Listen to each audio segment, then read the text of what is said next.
Good morning. Exactly 1 decade ago, I was sitting in my second period class at my middle school. It was the first Tuesday of sixth grade. For me and everyone else in the world, it was a normal sunny day.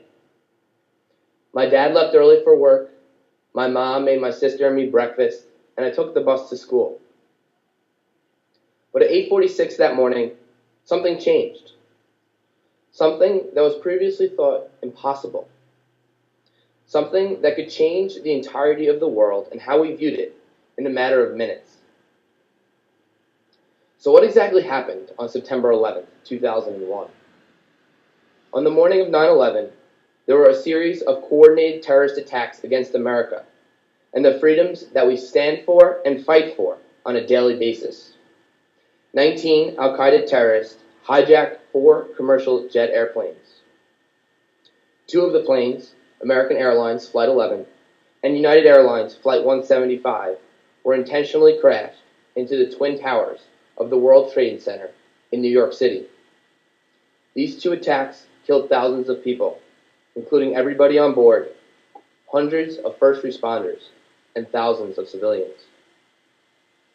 Both of these targeted buildings collapsed within 2 hours of being hit, destroying nearby buildings, damaging others, and removing an iconic piece out of the famous New York City skyline.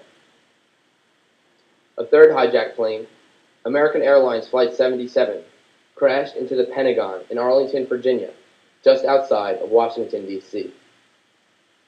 And a fourth hijacked plane, United Airlines Flight 93, crashed into a field near Shanksville, Pennsylvania. The fourth plane was headed to another monumental location in Washington and was overtaken by several true heroes who stopped the terrorists from producing even more casualties. In front of the chapel, we have planted a flag for every person that passed away on September 11th. All those who died include 2,735 civilians in the World Trade Center, 87 passengers and crew members aboard American Airlines Flight 11, 60 passengers and crew aboard United Flight 175, 343 New York City firefighters and rescue workers, 23 New York City police officers, 47 Port Authority workers, 37 Port Authority police officers, 36 passengers and crew aboard United Flight 93, 64 passengers and crew aboard American Airlines Flight 77, and 125 federal workers in the Pentagon. There are also 327 foreign nationals that were killed, representing 56 nations, including Britain and Canada. In total, 3,497 people died on September 11th, making it one of the most deadly terrorist attacks in the history of the world.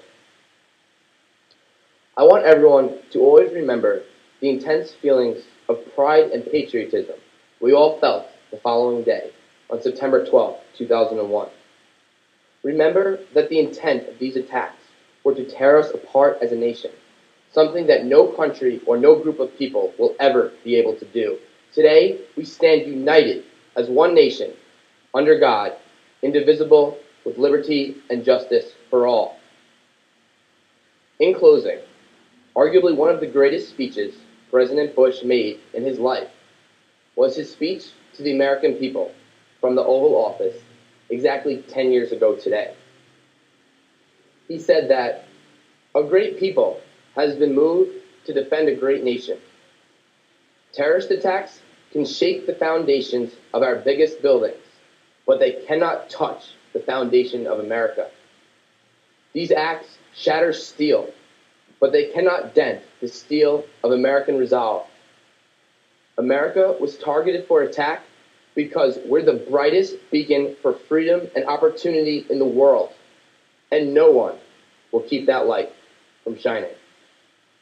Please never forget September 11th, 2001, and what it means to be an American. Thank you, God bless, and God bless the United States of America.